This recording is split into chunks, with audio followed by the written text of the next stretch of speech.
E a gente rasgar o coração. Eu tenho poucos amigos assim. Você pode conversar sobre geopolítica, assuntos que eu gosto, né? Filosofia, teologia, artes, igreja, eclesiologia, é uma coisa que eu gosto de falar. E eu gosto de conversar com pessoas que são inteligentes para discutirem esses níveis de conversa.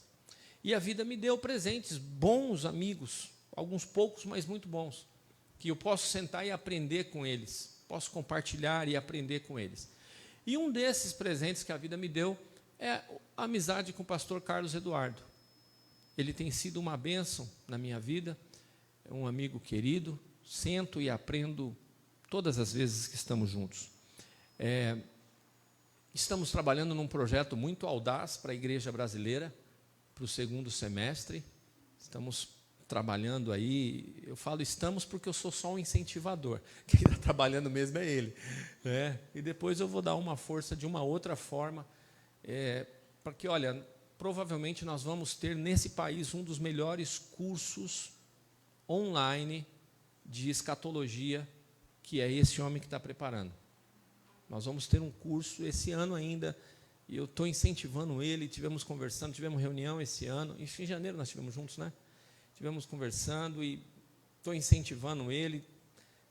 Precisa sair das quatro paredes, o conhecimento que esse homem tem, a gente tem que lançar isso em larga escala. Tenho certeza que a igreja brasileira, não é a igreja do Brasil para Cristo, a igreja brasileira vai ser extremamente abençoada com o conteúdo que esse homem está preparando para nós, enquanto povo de Deus, à luz da palavra de Deus e à luz dos jornais. Quando a gente lê, eu aprendi no seminário com o meu professor de escatologia, que é o seguinte: escatologia, para ela ser bem estudada e aplicada, você tem que ter numa mão a Bíblia e no outro o jornal, para você ir comparando os fatos que estão acontecendo e vão se cruzando ao longo da história passada e história bem recente, né? Com aquilo que as profecias e tudo que o cenário escatológico vai passando. E a gente encontra isso no pastor, esse gabarito no pastor Carlos Eduardo. Eu me lembro, eu vou falar disso mais na quinta-feira, não vou falar agora não, na quinta-feira eu vou falar de uma palavra que você deu num seminário que eu te levei lá, quando eu pastoreava lá no interior, em Socorro, aquele carnaval que você foi dar um intensivão para nós, né? Nós fizemos o espiritual escatológico, e uma palavra que você falou, e eu fiquei meio assim, eu falei, acho que ele viajou aí. Aí, passado um tempo, eu falei, viajou nada, eu que estava vacilando. Na quinta-feira eu vou dar esse testemunho aqui, beleza? Vai ser muito engraçado, irmão. Vamos dar muita risada na quinta-feira, como nós vamos falar de Covid, né? E projeto escatológico, nós vamos falar sobre isso. Então eu convido aqui o pastor Carlos Eduardo para vir ministrar a palavra de Deus essa manhã. Quero ser alimentado. Passa aqui o trem aqui no microfone e passa para ele, por favor.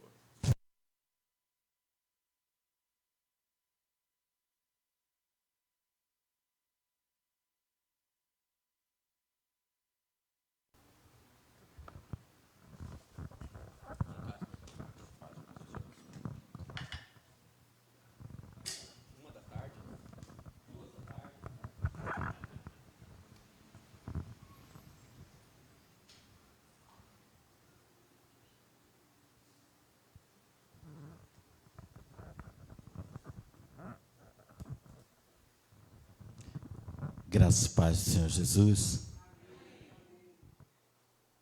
Antes de mais nada, eu quero, não por necessidade, mas por vontade mesmo, agradecer essas palavras do pastor Fernando. E ele sabe que a recíproca é verdadeira e penso que vocês também sabem. É um grande amigo e nós, desde que estabelecemos nosso primeiro contato, temos, acima de tudo, o respeito, que é o principal fator de uma amizade. Há muitos fatores que formam uma amizade e nós não vamos palestrar hoje sobre amizade, embora eu tenha essa palestra. Mas o fator principal, primário, é o respeito. E nós temos esse respeito mútuo, recíproco, desde o primeiro encontro. E talvez você tenha amigos que você não reparou que são seus amigos e que você é deles, porque você os respeita, porque você os incentiva, porque você os compreende, porque você os critica no tempo certo e da forma certa. E o nome disso é amizade.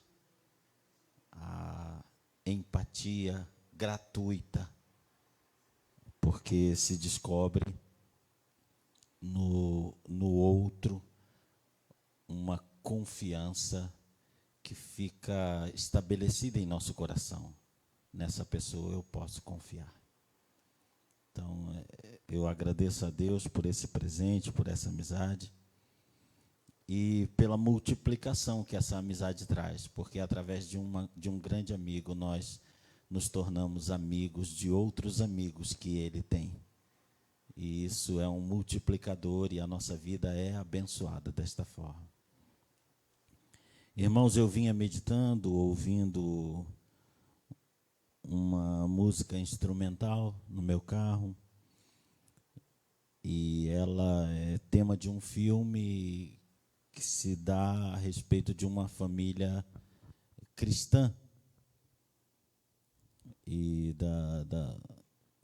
de determinada sequência dentro daquela família. E eu vinha meditando nisso, meditando com o Senhor, meditando com o Espírito Santo sobre a ceia. E o quão importante ela é e o quão diferenciada cada uma é. E eu tenho muitas ceias gravadas em meu coração, em minha memória, que me tornaram muito feliz durante toda a minha vida. Lembro da minha primeira ceia aos quase 11 anos de idade, porque fui batizado aos 10 anos, quase 11, e participei da minha primeira ceia. E desde ela, muitas ceias têm um referencial na minha vida de aprendizado, de edificação, de restauração de vida. E hoje me senti restaurado, animado, alimentado neste lugar, ceando com os irmãos. E quero estimular os irmãos a considerarem a ceia em alta conta.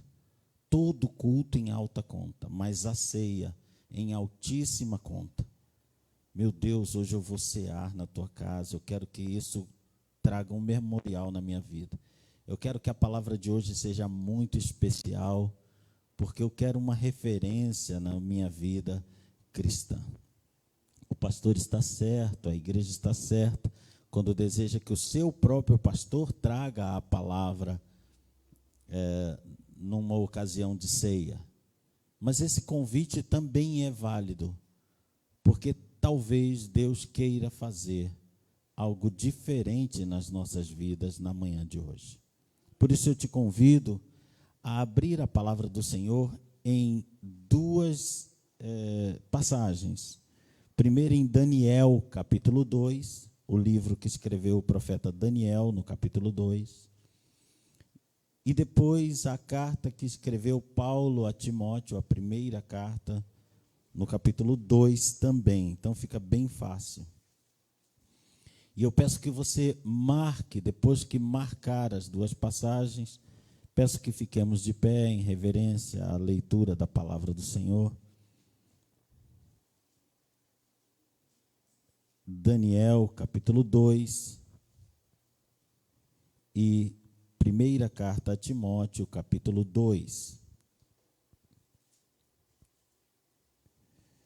Da outra vez que ministramos a palavra, houve uma grande confirmação do Senhor, porque o pastor Fernando tinha algo preparado exatamente naquele sentido para ministrar à igreja. E hoje eu falei, Senhor, coloca uma ponte novamente para que eu me alegre nessa ponte. E a ministração que o Senhor colocou em meu coração é exatamente o que eu vi aqui nesta manhã. Então eu não precisaria ministrar para essa igreja. Eu espero que esse vídeo vá para outras igrejas, porque essa já ouviu a palavra do Senhor antes do representante ter ministrado a palavra do Senhor. Daniel capítulo 2, verso 17 nós vamos ler até o verso 22. Então Daniel foi para a sua casa e fez saber o caso a Ananias, Misael, Azarias, seus companheiros, para que pedissem misericórdia ao Deus dos céus sobre este segredo, a fim de que Daniel e seus companheiros não perecessem com o resto dos sábios da Babilônia. Então foi revelado o segredo a Daniel numa visão de noite, e Daniel louvou o Deus do céu. Falou Daniel e disse: seja bendito o nome de Deus para todo o sempre, porque dele é a sabedoria e a força. Ele muda o tempo e as horas. Ele remove os reis e estabelece os reis. Ele dá sabedoria aos sábios e ciência aos inteligentes. Ele revela o profundo e o escondido. Ele conhece o que está em trevas e com ele mora a luz. Primeira carta a Timóteo, capítulo 2, do verso 1 até o verso 6. Admoesto-te, pois, antes de tudo, que se façam deprecações, orações, intercessões e ações de graça por todos os homens, pelos reis e por todos os que estão em eminência, para que tenhamos uma vida quieta e sossegada em toda a piedade e honestidade, porque isto é bom e agradável diante de Deus, nosso Salvador, que quer que todos os homens se salvem e venham ao conhecimento da verdade, porque há um só Deus e um só mediador entre Deus e os homens, Jesus Cristo, homem, o qual se deu a si mesmo, preço de redenção por todos, para servir de testemunho a seu tempo. Pai querido, que o Teu Espírito Santo ministre aos nossos corações nesta manhã e enriqueça-nos, Senhor, da Tua verdade, suficiente para orientar a nossa vida, em nome de Jesus. Amém, Senhor. Amém. Por favor, pode assentar-se. Há muitos pontos de relação entre esses dois textos. E, é claro, há muitos pontos de desigualdade entre eles. Apenas para exemplificar, um texto está tratando de um jovem, de um garoto, de alguma coisa entre 14 e 17 anos, que está sob risco de morte, juntamente com outros que exercem a mesma atividade que ele, aliás, que ele está aprendendo ainda, e ele está sob risco de morte, e o texto que lemos trata dessa aflição em que ele estava, do que ele resolveu e da resposta que teve. O outro texto, ele trata de um jovem que, embora muito novo, aí por seus 30 e poucos anos, então é diferente daquele que tinha 17, 14, 15. Esse agora, apesar de jovem, é bispo, é pastor de pastores, é orientador de líderes, e está recebendo uma carta do seu mestre, do seu apóstolo, orientando-o sobre a vida eclesiástica. Então, há uma diferença, ou há algumas diferenças entre a vida dos dois. E este é um bom exemplo da diferença, há outras. Mas há muitas igualdades, e fortes igualdades. Não apenas no fato de serem jovens, mas há igualdades impressionantes, que para mim significam até mesmo que exista um túnel ou uma ponte que os liga poderosamente do Velho ou do Antigo até o Novo Testamento. A ponte principal, que eu penso que é bem perceptível exegeticamente, eu compreendo rapidamente, eu tiro rapidamente destes dois textos uma ponte chamada oração. Os dois textos estão tratando com mais profundidade do que possa parecer a princípio sobre a oração. Talvez numa leitura não muito atenta, não muito compenetrada, concentrada, nós possamos dizer que estamos com dois textos que tratam de oração. Mas é mais do que isso. Os dois textos explicam a oração em seus diversos aspectos e explicam com profundidade. E os dois textos têm uma ponte entre si. E eu quero falar da ponte entre as orações. A ponte que liga uma oração a outra e, portanto, a ponte que liga um intercessor, um orador a outro. Estamos ligados por essa ponte, ligados entre nós por essa ponte, e todos nós ligados a Deus por essa ponte. Eu quero falar dessa ponte. No primeiro caso, lá em Daniel, nós temos a circunstância, como falei, de aflição, e temos a condição de resposta imediata desse rapaz, de que também já falei, vamos estabelecer uma idade básica, padrão, de 16 anos, uma média. Ele tem uma resposta imediata para um problema que ele analisa também de imediato como muito grave. E a resposta imediata a que ele se presta, a que ele se propõe, envolve três fatores. Diga comigo, por favor. Ir para casa. 2, pedir ajuda. 3, orar.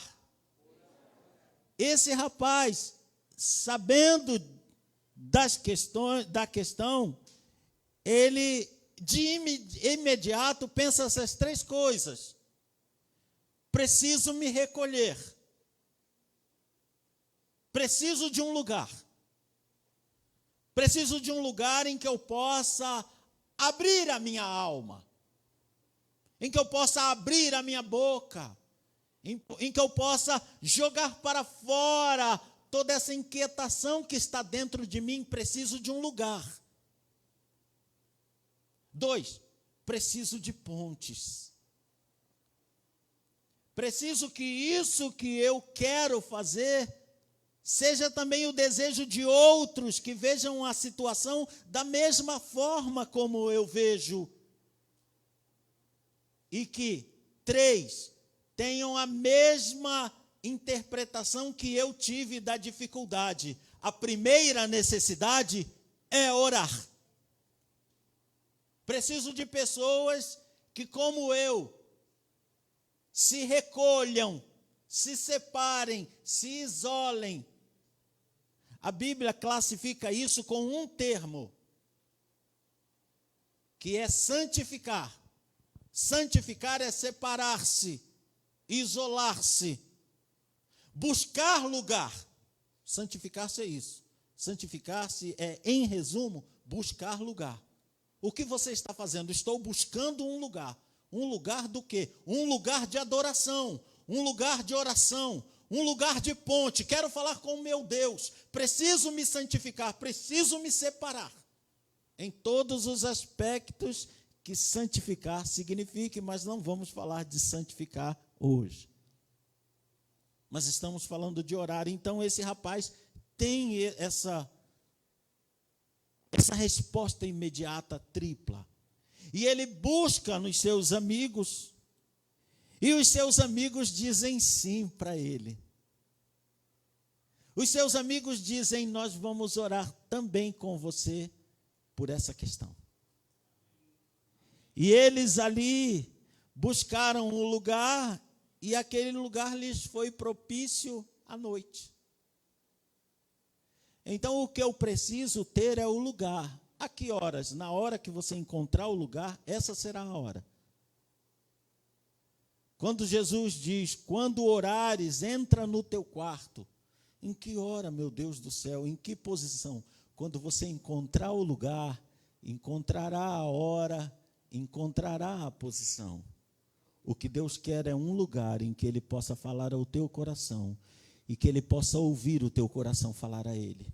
Encontre esse lugar e a ponte será feita imediatamente. Pastor, dentro de um metrô, se você, apesar de tudo que seus olhos estão vendo, conseguiu se santificar, conseguiu se separar, estar com Deus ali, mas estamos cercados de tanta gente, mas de alguma forma espiritual, encontrei esse lugar aqui. É aqui que eu vou falar com Deus. Nesse momento, nessa hora, nessa viagem, haverá uma ponte entre você e Deus. E Daniel encontrou apenas a hora da noite e ele invadiu a noite.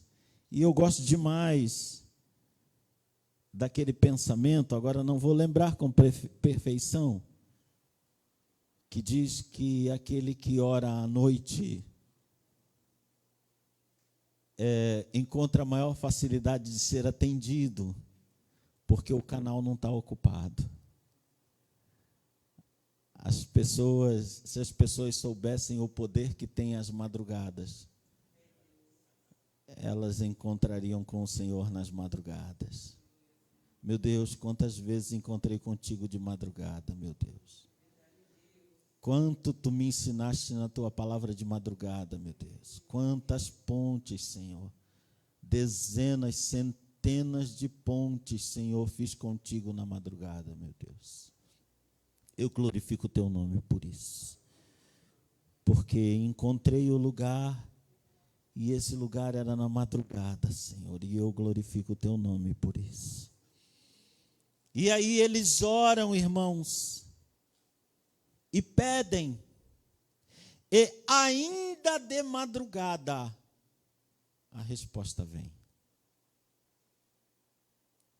E vem da forma miraculosa, vem da forma triplamente miraculosa.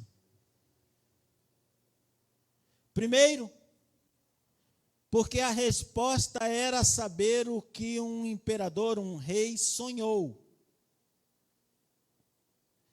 Então veio a resposta do que ele sonhou. Segundo, porque saber o que ele sonhou era miraculoso, mas ainda não respondia à inquietação principal do coração dele. O que é que esse sonho que eu sonhei significa? Então, a segunda resposta a primeira resposta, tu sonhaste isto, e o que sonhaste significa isto. Era o que o rei estava pedindo. O rei queria uma resposta dupla, e Deus deu a Daniel uma resposta tripla, porque o Senhor sempre transborda. De modo que Daniel, em vez de começar dizendo: ó rei, tu sonhaste isto, e teu sonho significa isto. Aquele rapaz de 16 anos entra na presença daquele rei guerreiro e diz: tu estavas pensando isto antes de dormir. Estavas pensando assim, assim, assim antes de dormir. Por causa do que estavas pensando e não me pediste, mas Deus contou tua vida toda. Por causa do que tu estavas pensando, tu sonhaste isto. Aqui é o que tu queres. Eu te dei só uma canjinha, mas aqui é o que tu queres. Tu estava sonhando isto. Não contaste para ninguém, né? E quer dizer isto: nenhum dos sábios de Babilônia, nem eu poderíamos te dizer nem isto, nem isto, nem aquilo. Mas há um Deus no céu que responde orações. E Ele fez saber o que há de ser. Então há uma resposta de oração. E essa resposta traz a interpretação final que temos desse texto. Daniel louvou o Deus do céu, verso 19. Louvou o Deus do céu. Verso 20, falou e disse: seja bendito o seu nome para sempre. Agora eu quero fazer a ponte até a carta de Paulo ao nosso bispo Timóteo e depois fechar, irmão, com alguma ligação entre as duas passagens. Paulo está escrevendo uma carta de orientação eclesiástica. Está falando daquelas questões que são comuns a uma igreja. Perdão. Do ponto de vista do pastor.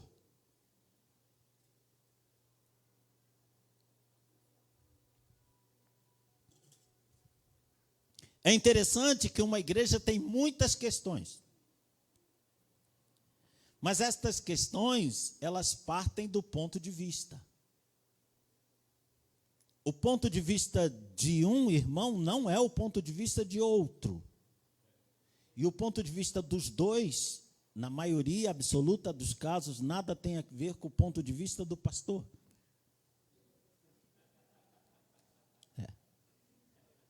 É por isso que às vezes o pastor é chamado para responder uma questão entre dois irmãos, e deve ser chamado. É por isso que o pastor muitas vezes é chamado para ajudar nas questões matrimoniais ou familiares, e deve ser chamado. Porque senão dá sempre empate de repulsão. O que é empate de repulsão, pastor Eduardo? Que frase é essa que você inventou? É uma frase que quer dizer, você vai ficar sempre sendo um cabeça dura de um lado e o outro cabeça dura do outro lado, e nenhum dos dois quer sair da sua posição. Então é preciso uma terceira posição, que não seja favorável nem a esta posição, nem àquela posição, mas reconciliador das duas. E quem normalmente é chamado para este pequeno milagre é o pastor. Ou a esposa do pastor, que é a pastora. Então, ele tem um ponto de vista que é diferenciado e precisa ser diferenciado. Senão ele acaba tomando o partido. Senão ele acaba tomando a solução mais fácil. Mulher, cala a tua boca, vai para casa e obedece teu marido. E assim ele deu uma grande solução para a questão. Mas o Espírito Santo não quer assim. O Espírito Santo quer que num relacionamento todos sejam respeitados. A mulher seja respeitada pelo marido. O marido seja respeitado pela esposa. E nada aconteça por imposição da letra, mas por vontade do coração. E por isso o pastor tem que ter essa posição diferenciada. E Paulo está tratando de igreja e mostrando a Timóteo como ele precisa ver as questões da igreja. E no capítulo 2, nós temos uma admoestação. Uma palavra mais incisiva, nós poderíamos dizer. Uma insistência. Eu insisto. Eu faço questão. Eu te peço cuidado nisso. Eu te oriento a isto. Então, veja que ele está falando com Timóteo, com o pastor. Eu peço a você, querido pastor. Eu insisto com você, querido pastor. Que antes de tudo, é preciso orar. Ele está dizendo o que vem mais é o que vai explicar de que forma, como, sob que perspectiva. Mas a frase principal, o que encerra o pensamento principal é: Eu insisto com você, pastor. Pastor Timóteo, pastor Fernando, pastor Bergamin, líder de toda a obra no Brasil, eu insisto com você, meu pastor, que antes de tudo se ore. Que a igreja, antes de tudo, seja uma igreja de oração. Eu precisava pregar esta mensagem hoje aqui neste lugar? Não, eu não vim para pregar para que você faça. Eu vim e dou muita glória a Deus por isso, para dizer que a decisão que o pastor dessa igreja teve de orar em primeiro lugar, veio de Deus e não do homem. Porque essa é a vontade de Deus. Ore no domingo, ore na segunda, ore na terça, ore na quarta, ore na quinta, ore na sexta. Faça uma reunião no sábado de oração, na primeira hora, na segunda hora, na terceira hora. Meu Deus, é tanta oração, é disso que eu gosto, é de oração. Faça oração, pastor, neste lugar. Esta é a palavra de Deus, esta é a recomendação de Paulo e a Timóteo, esta orientação da palavra de Deus ao pastor de uma igreja. Eu insisto, meu pastor, meu servo pastor, eu insisto, diz o Espírito Santo, em que você ensine a igreja que a primeira coisa é a oração. Eu posso dizer isso por causa da expressão que aqui está, antes de tudo. O pastor Fernando tem, como eu, uma Bíblia exatamente como esta, em que estou ministrando a palavra. E lá nós temos o privilégio de os autores terem buscado as palavras originais em hebraico, em grego, em aramaico. E aqui essa expressão, na verdade não a palavra, mas a expressão para nós na língua portuguesa, antes de tudo, é uma palavra grega, que é complexa, tem múltiplos sentidos. Veja bem, antes de tudo significa, em primeiro lugar, na ordem cronológica, na ordem numérica.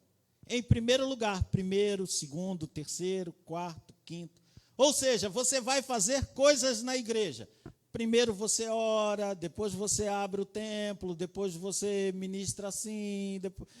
Em primeiro lugar, numa sequência linear. Conforme o tempo vai passando, a primeira coisa dentro do tempo, orar. Por isso, todos os cultos são abertos com uma oração, invocando. Que tudo que se vá fazer dali até o encerramento, seja debaixo de aprovação. E o que é que encerra um culto? 2 orações. Uma agradecendo por tudo que se pôde fazer naquele lugar, em que se sentiu que a presença de Deus era poderosa e que a vontade de Deus estava aprovando tudo aquilo que foi feito. E, em último lugar, uma oração dessa pessoa a quem o Espírito Santo diz: acima de tudo, eu quero que você ore em primeiro lugar. Essa pessoa vai orar pelas outras e dizer: o Senhor te abençoe. Vai despedir a igreja com a bênção apostólica. Alguns despedem com a bênção de Arão e a bênção apostólica. Mas você é despedido em oração, até que venha para um outro culto comunitário. E comece o outro culto comunitário com uma oração e termine esse culto comunitário com 2 orações. Então, na ordem cronológica, orar é importante. Mas esse antes de tudo significa antes de qualquer outra providência na sua vida. Vou arrancar os cabelos com a dificuldade. Eu, por exemplo, não posso. Vou arrancar os cabelos com a dificuldade. Sim, querido, louvado seja Deus, arranque, não faz mal, vai ficar ferida na cabeça. Mas espere, antes de arrancar os cabelos, por favor, fale alto, igreja. Ore. Eu vou acabar tudo com essa mulher hoje, não dá mais. Sim, querido, acabe tudo com a mulher que não dá mais. Mas antes disso, ore. Vou fechar esse negócio porque essa sociedade é plenamente confiável. É claro, não vou nem pensar, eu não vou nem triscar. A pessoa é confiável, todo ser humano é confiável e eu vou fazer o negócio. Sim, querido, Deus te abençoe, vai dar muito certo esse negócio. Mas antes de tudo, ore. A sua vida é de oração antes de tudo. Antes de qualquer decisão. Antes de qualquer ato desesperado, antes de qualquer ato esperado, antes de qualquer ato pensado, antes de qualquer ato impensado. Pastor, como é que alguém pode orar antes de um ato impensado?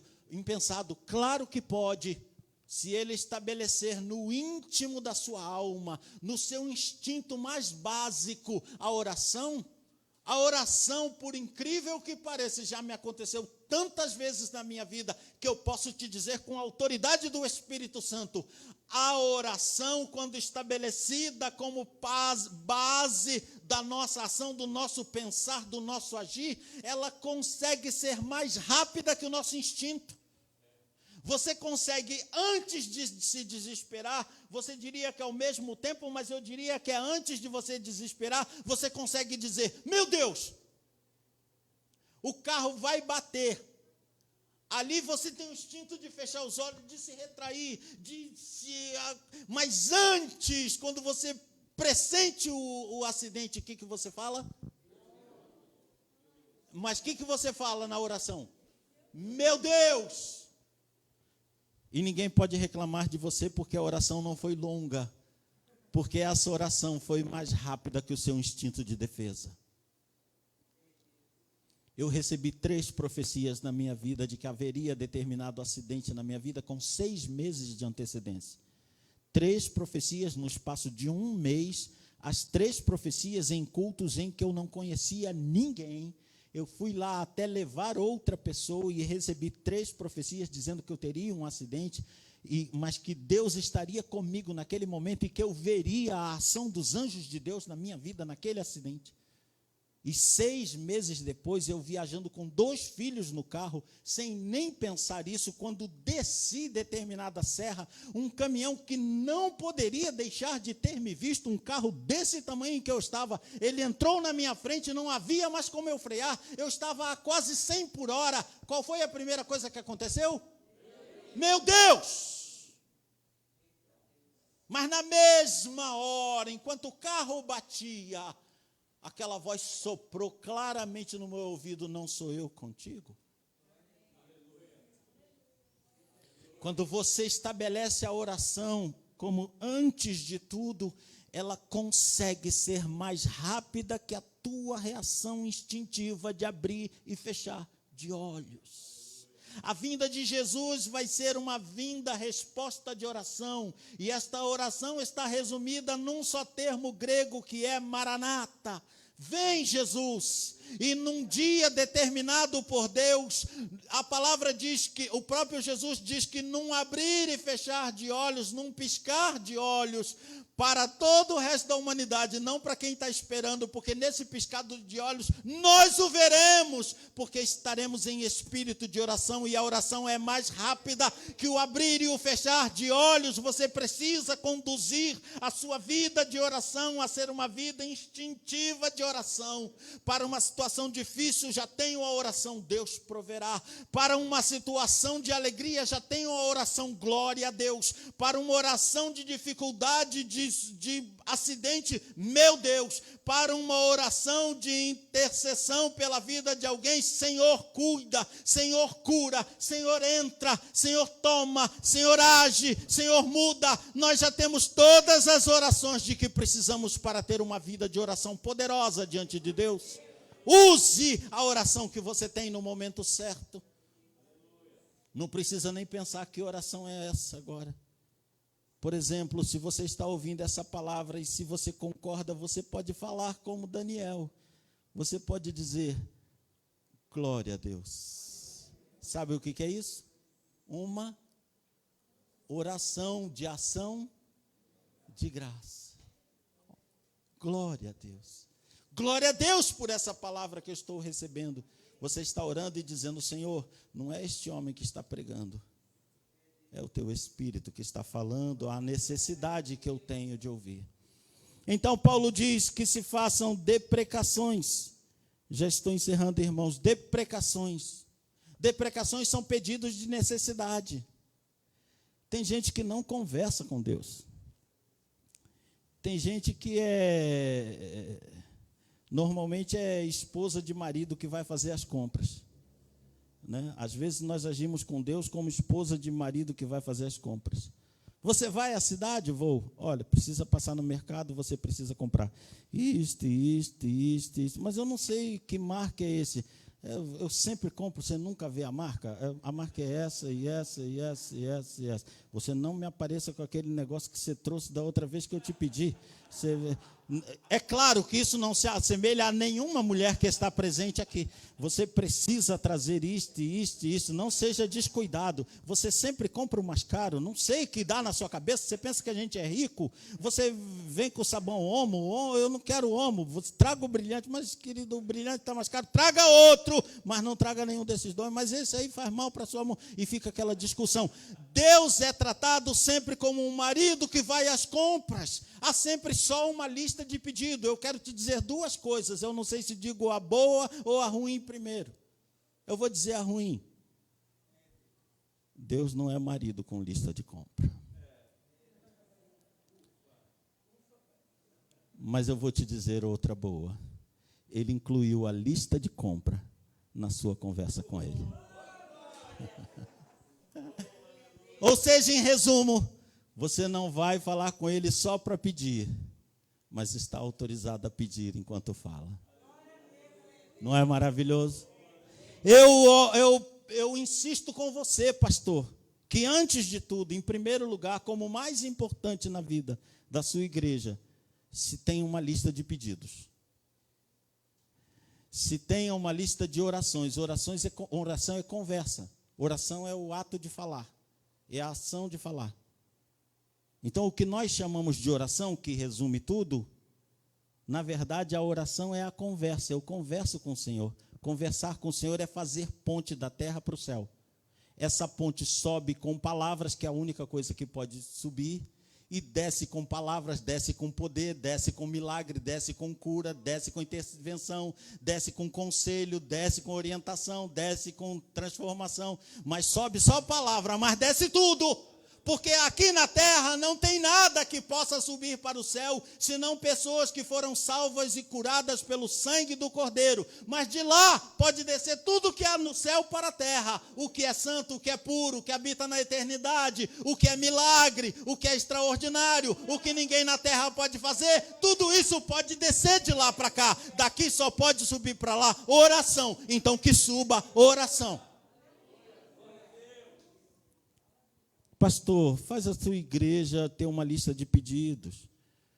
Pastor, faz a sua igreja falar com Deus, fazer ponte. Pastor, faz a sua igreja fazer ponte entre um e outro. O nome disso é intercessão. Todo mundo conhece a intercessão e faz bem de conhecer assim, porque é a intercessão principal.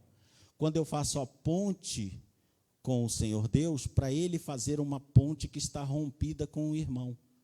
Então, eu me coloco entre o irmão que rompeu a ponte com Deus e Deus, que quer refazer a ponte.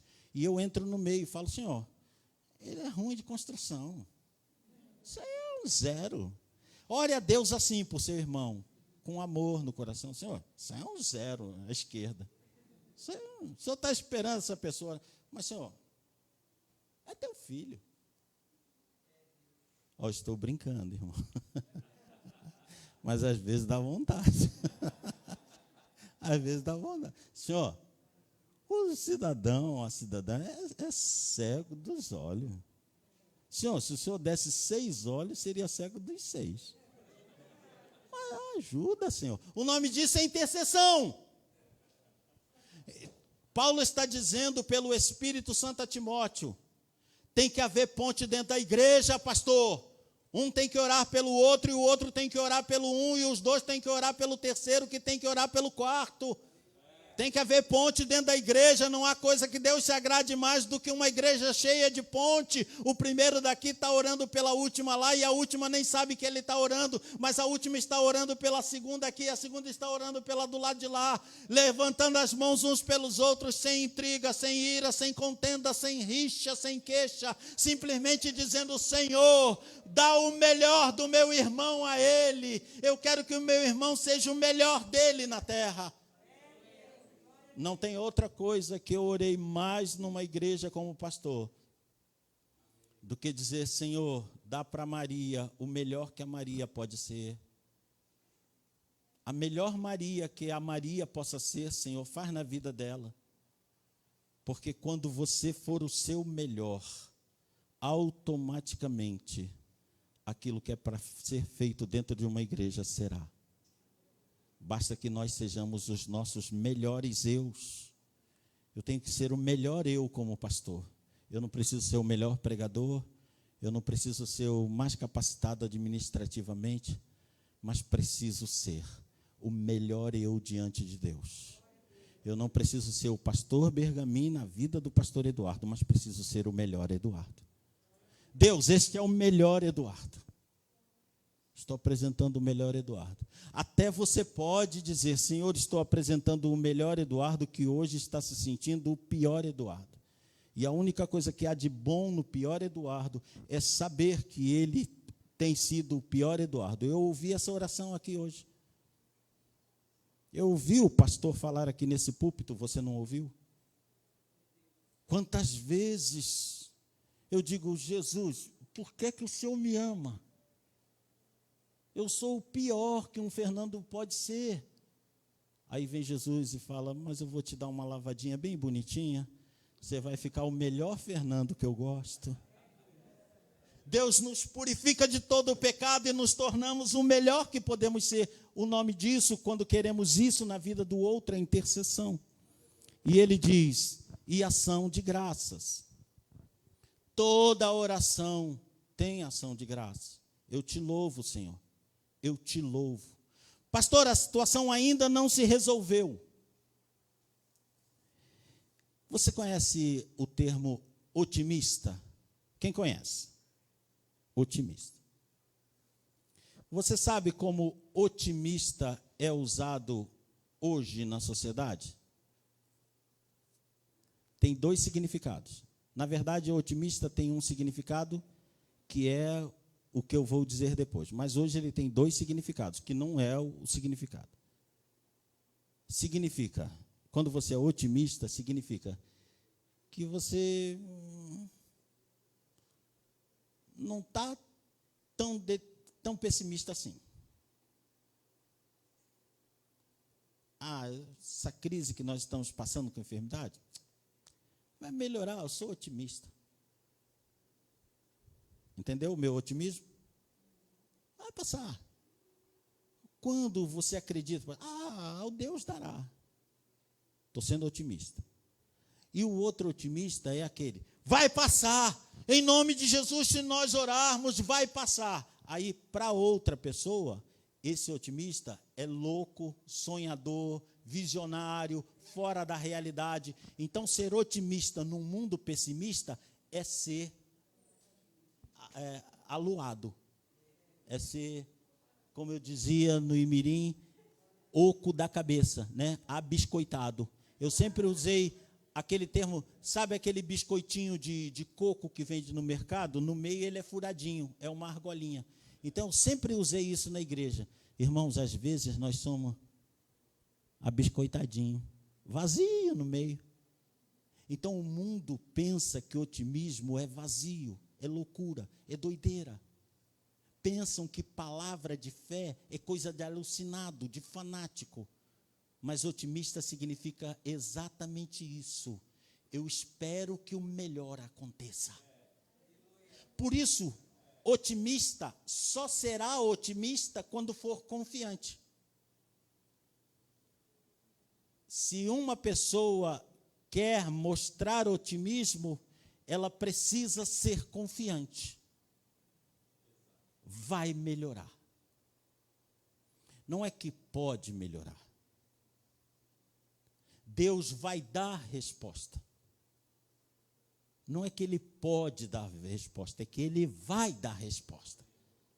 Eu creio, eu confio, por isso eu sou otimista. Quem confia é otimista. Você está dando um sorriso aí por baixo dessa máscara, sim ou não? Dê um sorriso otimista, porque eu vou dizer uma coisa otimista e confiante para você. Deus está trabalhando. Deus está trabalhando nesta crise, Deus está trabalhando por esta nação, Deus está trabalhando pelos governos, Deus está trabalhando, Deus está limpando, Deus está trazendo a verdade, Deus está quebrando hipocrisia, Deus está quebrando mensagem falsa, Deus está quebrando engano, Deus está quebrando oposição à sua igreja, Deus está quebrando o mal. Nesta nação eu profetizo em nome do Senhor Jesus, nós damos ação de graças pelo que ainda não aconteceu, porque sabemos que aquele que é capaz de fazer está trabalhando e, portanto, está acontecendo pelo olho da fé, pelos olhos da fé. Eu vejo o Senhor dando vitória. E não estou louco nem um pouquinho. Então, encerrando, irmãos, a palavra do passado é a mesma do presente. A palavra do Antigo Testamento é a mesma do Novo. Mas será a mesma do mundo contemporâneo? E aí eu vou usar um termo, e isso vai ser uma outra mensagem, que Deus me deu há muitos, muitos anos, mas que eu me lembro muito bem. Algumas mensagens que nós mesmos recebemos de Deus para ministrar, ficam mais assentadas em nosso coração. E eu preguei uma vez há muitos, muitos anos sobre a palavra depende. Porque tudo na vida depende. Não adianta eu ministrar para você. Depende de se você vai ouvir ou não. Não adianta você me ouvir. Depende se vai cair na parte do teu cérebro, do teu coração, que move as ações ou não. Não adianta você agir. Depende. Se você vai até o fim ou se vai parar no meio. É preciso ouvir. É preciso cair na área volitiva do filho pródigo. Ouvir a voz da verdade, a voz da razão. Eu estou aqui querendo comer bolota e não posso, e os empregados do meu pai estão comendo bem. Ouvir. Caiu na vontade volitiva. Minha resposta: vou levantar e vou lá. Terceiro passo: não parou de andar, enquanto ele não viu um pai correndo para ele de braços abertos, gritando: meu filho, meu filho, meu filho. Deus está te esperando de braços abertos. Ouça a palavra de Deus. Coloque oração como prioridade em todos os sentidos na sua vida. Comece um caminho de busca do seu melhor para apresentar a Deus em oração. Senhor, este é o que eu tenho para ti neste dia, nesta hora. Preciso falar contigo para ser melhor do que consegui pelo teu Espírito Santo até aqui. E não pare nesta caminhada. Até que dia, pastor Eduardo? Ou quando Jesus te recolher, ou quando Jesus vier em glória. Até lá, oração, pastor, é o primeiro passo da vida cristã. Posso orar, pastor, por essa igreja e pelas igrejas que possam estar nos assistindo, representadas naquela pessoa, naquela família que está nos assistindo. Espírito Santo de Deus, oramos em nome do Senhor Jesus Cristo, autor e consumador da nossa fé, com a plena convicção de que os teus sinais podem ser vistos dentro da tua casa. Eu oro, Senhor, para que o teu povo seja ainda mais um pouco chacoalhado. Eu entendo por ti mesmo, Espírito Santo, que o teu povo já foi muito chacoalhado, mas ainda não acordou. De que o teu povo estava despreparado para esta situação, acreditando que tinha mais poder do que na verdade tem. E agora que surge a necessidade de poder sobre a enfermidade, de autoridade espiritual, teu povo se retrai como se poder não houvesse, mas poder há. Porque o teu povo não obedece, segundo a Crônicas 7,14. Se o meu povo, que se chama pelo meu nome, se humilhar e orar, e buscar a minha face, e se converter de seus maus caminhos, eu o ouvirei dos céus, perdoarei seus pecados, e sararei a sua terra. Esta promessa não é condicional, senão num aspecto, Espírito Santo de Deus. Somente nesse aspecto, se o meu povo se humilhar e orar. Portanto, Senhor, derrama o teu poder, acorda, chacoalha esse povo. Derrama poder de cura no meio da tua igreja, para que se saiba nesse país que tu curas, Espírito Santo, de Covid. E eu desejo ver, Senhor, no meio da igreja, vasos que imponham a mão sobre pessoas infectadas de Covid, e elas sejam curadas em nome do Senhor Jesus, em larga escala nesse país. A tua palavra, Senhor, diz lá em Daniel, que nós lemos, que 4 pessoas se reuniram para orar. 3 pessoas não haveriam de receber o dom que estavam pedindo, mas as 3 oravam, para que a 4ª, que estava orando também e pedindo o dom, esta sim recebesse o dom que estava preparado para ela. Mas 4, meu Deus, eram os que oravam, e um que orava é o que recebeu o dom.